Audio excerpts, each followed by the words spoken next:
Бүгүнкү күндө коомдо желегибизди өзгөртүү боюнча маселе көтөрүлүп атат. Коомчулукта, интернет булактарында, социалдык тармактарда дээрлик көпчүлүгү каршы болуп аткандыгын мен бүгүн айтып коеюн, урматтуу депутаттар. Эртең бизге келгенде дагы маселе болуп кетпесин. Биз желектен башка нерселерибизди эле жазайлычы. Желегибизге, мамлекетибиздин ыйыгына тийбей эле коелучу.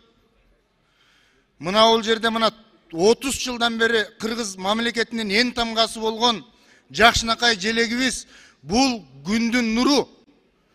Биздин ата бабаларыбыз ошо кезде эле үстүнөн дагы караганды билиптир, космостон караганды. Азыр дрондордун заманында дагы үстүнө чыгып карай албай атабыз. Бул коломто дегенди түшүндүрөт дагы бир эмеси. Коломто, Кыргызда коломтоң өчпөсүн дейт. Коломтоңдо от жансын дейт. Бул деген оттун, жалындын, нурдун белгиси го. Эгерде биз арбайтып, тарбайтып кое турган болсок, ал лапух болуп калат. Лапух. Кыргызчасы уйгак, орусчасы лапух. Мен ушуну айтып коеюн деп атам. Анан ушул тууну өзгөртүүгө, урматтуу депутаттар, эгерде биз дагы бир жаза тайып, башка иштерибиз кокодон болуп турганда, башка иштерди эмес, туубуз жөнүндө алектене турган болсок, эртең эшиктеги эл бизди кечирбейт, урматтуу депутаттар. Мен ушул нерсени айтып коеюн деп атам. Бул биздин туубуз, мамлекетибиздин ыйыгы 30 жылдан бери эң тамга болуп келатат.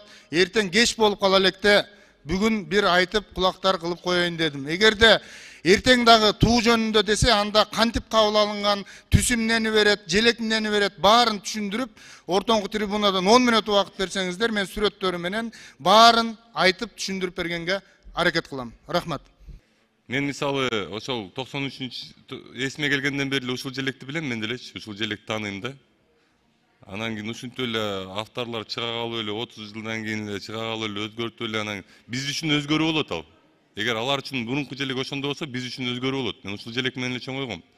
Анан кийин айтайын деген жерим, биздин эң башкы бийлигибиз, биз уга турган, биз ушул жерге келип туруп сүйлөй турган бул элдин сөзү да. Анан мен деле башында мага неметип атканда, айтып атышканда мен деле айткым келди эле ушуну. Азыр Мирлан Самойгожо айтып калды, как раз мен кошулуп калайын. Биз элди угушубуз керек. Эл эмне десе, биз ушул жерден сүйлөп айтып беришибиз керек. Бул биздин түздөн түз немебиз да, милдетибиз. Рахмат. Рахмат, урматтуу депутаттар, күн тартибин өтөйлү.